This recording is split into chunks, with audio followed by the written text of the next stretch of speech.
कभी आपने सोचा है कि एक सुबह उठते ही ज़िंदगी हमेशा के लिए बदल सकती है। एक मुस्कुराता इंसान कुछ ही मिनटों में बेबस हो जाता है।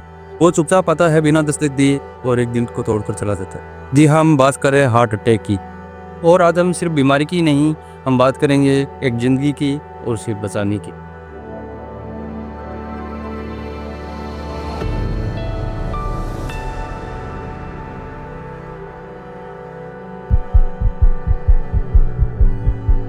दिल वो अंग है जो एक दिन में 1 लाख बार धड़कता है और हर धड़कन में हमारी ज़िंदगी बसी होती है। हार्ट अटैक चुपचाप नहीं आता, वो पहले संकेत देता है, लेकिन हम अक्सर उन्हें नज़रअंदाज कर देते हैं। यानी हमारी ही आदतें हमारी ही मौत का कारण बन जाती है। सिफ अली जरीवाला, उम्र 42 साल, कांटा लगा गल नाम से मशहूर, 27 जून 2025 को कार्डियक अरेस्ट से उनकी मौत हो गई। खबरों के मुताबिक वो एंटी एजिंग दवाइयाँ भी लेती थी। ये मामला दिखाता है कि बाहर से फिट रहने वाले लोगों को भी हार्ट अटैक आ सकता है। संजय कपूर, उम्र 53 साल, करिश्मा कपूर के पूर्व पति और जानी मानी बिजनेसमैन, 2025 की शुरुआत में ही हार्ट अटैक से मौत। पोलो खेलते समय यूके में गिर पड़े। वो अपनी लाइफस्टाइल में बहुत ज़्यादा एक्टिव थे। सुदीप पांडे, उम्र लगभग 35 साल, 15 जनवरी 2025 हार्ट अटैक के कारण अचानक गिर पड़े। बहुत कम उम्र में दिल का दौरा। ये युवाओं में बढ़ती दिल की बीमारियों का गहरा संकेत है। ये चीज़ें हमें बताती है कि जो लोग शारीरिक रूप से भी फिट रहते हैं उनको भी ये बीमारियां हो सकती है। रेड स्टनबर्ग, उम्र 50 साल, फिलीपींस के मशहूर एक्टर, 27 मई 2025 को दिल के दौरे से मौत। उनकी मौत ने देश भर में लोगों को झंझोर पर रख दिया था। ये सभी सेलिब्रिटी 55 साल से कम उम्र के थे। ज़्यादातर लोग हेल्दी दिखते थे, लेकिन अंदर ही अंदर इनका दिल कमज़ोर हो चुका था। तनाव, लाइफस्टाइल, मेडिकेशन या एक अनदेखा किया गया मेडिकल इतिहास जो इसका कारण बन सकता है। दिल का दौरा ना उम्र देखता है और ना इंतज़ार करता है। क्या है वो संकेत जिन्हें नज़रअंदाज करना भारी पड़ सकता है? पहला कारण है सीने में दर्द या भारीपन, जैसे कोई सीने पे पत्थर रख दिया हो। दबाव, जकड़न, झंझनाहट या दबाव जैसी फीलिंग होती है और ये आराम करने से भी दूर नहीं होता। दूसरा कारण है बाईं हाथ, कंधे और जबड़े में जकड़ा। दर्द सिर्फ सीने में सीमित नहीं रहता, ये बाएं हाथ में भी फैलता है। गर्दन, फीट और जबड़े तक भी जा सकता है। कुछ केसेस में ये दोनों हाथों और दांतों में भी फैल सकता है। तीसरा कारण है सांस लेने में तकलीफ। हल्की एक्टिविटी पर भी हमें थकान महसूस होने लग जाती है, सांस फूलने लग जाता है और ये कभी कभी बिना चेस्ट पेन के भी हो सकता है। चौथा है पसीना आना। एकदम ठंडा पसीना आता है बिना किसी वजह के।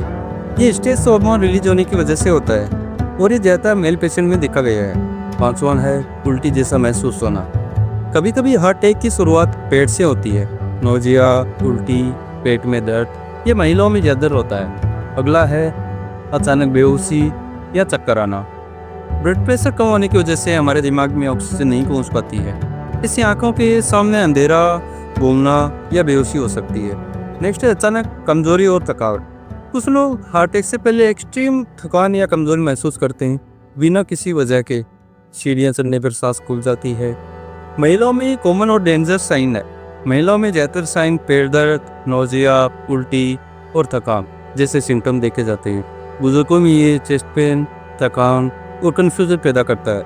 डायबिटिक लोगों में पेन सेंसिटिविटी बहुत कम होती है, उन्हें साइलेंट अटैक आता है। ऐसे समय में ये 7 कामों को जरूर करें। शांत रहे और मरीज को भी शांत करें। डर के कारण हार्ट और ज़्यादा स्ट्रेस में आ जाता है। मरीज को बैठा दें या लेटा दें। एक गोली एस्पिरिन की पेशेंट को चबाने के लिए दे दें। ये खून को पतला करके थक्का बनने से रोकता है। कपड़े ढीले पहनाएं और हवा आने दें। मरीज को कभी भी अकेला नहीं छोड़ना चाहिए। उनके नज़दीक रहकर बार बार बातचीत करते रहें। अगर सांस बंद हो जाए और बेहोश हो जाए तो तुरंत CPR स्टार्ट करें अगर आपको आता है तो। अगर CPR आपको नहीं आता तो आप छाती को लगातार दबाते हैं और मुंह से सांस लेते रहे। पेन किलर जैसी कोई भी दवाई उस टाइम नहीं दे, यह हार्ट पर बहुत बुरा असर डालती है। अस्पताल में इलाज के 2 तरीके होते हैं, एक है फाइब्रोनाइटिक थेरेपी और दूसरा है एंजियोप्लास्टी। फाइब्रोनाइटिक थेरेपी में दवाएं दी जाती है जो रक्त में थक्की को तोड़ देती है। इसमें ST के नाम से एक इंजेक्शन लगाया जाता है जो 3 से 6 घंटे तक असरकारक होता है। ये अक्सर छोटे अस्पतालों में होता है जहाँ पर एंजियोप्लास्टी की सुविधा नहीं होती है। दूसरा है एंजियोप्लास्टी। ये सबसे तेज और असरदार इलाज है। ये एक छोटी ट्यूब होती है जिसे हाथ या पैर की नसों में डालकर कैमरे से ब्लॉकेज को देखा जाता है। वहीं ये ब्लॉक किए जाने वाले गुब्बारे को भेजा जाता है जो ब्लॉकेज को खोलता है। वहीं एक जाली जैसी चीज़ लगाई जाती है जिसे स्टंट कहते हैं ताकि दोबारा नस ब्लॉक ना हो। अगर ये समय रहते की जाती है तो जीवित रहने की संभावना 95% तक बढ़ जाती है। इसमें अगला इलाज है CABG, coronary artery bypass grafting. जब नसों में बहुत ज़्यादा ब्लॉकेज हो जाते हैं या स्टंट बार बार बेअसर हो रहे हैं तब ओपन हार्ट सर्जरी की जाती है। शरीर की एक दूसरी नस लेकर ब्लॉकेज के आगे रास्ता बना दिया जाता है। ये सर्जरी 6 से 10 दिन अस्पताल में रहकर की जाती है और कई मरीजों के लिए ये लाइफ सेविंग भी है। हार्ट अटैक का मतलब मौत नहीं होता, अगर समय रहते इलाज हो जाए। जल्दी पहचान, सही इलाज, नई जिंदगी। एंजियोप्लास्टी करने के बाद में असली जंग शुरू होती है। हार्ट को बचा लेना एक जीत है, लेकिन उसी हार्ट को आगे निरंतर हेल्दी और फिट रखने के लिए क्या क्या करना है। पहले 1-2 हफ्ते तक आराम और धीरे धीरे चलना चाहिए। सीढ़ियाँ चढ़ना, भारी सामान उठाना या तेज तेज चलना ये नुकसानदायक हो सकते हैं। 5-10 मिनट तक का रोजाना वॉक जरूर करें और 4-5 हफ्तों में धीरे धीरे अपनी एक्टिविटीज़ बढ़ाएं।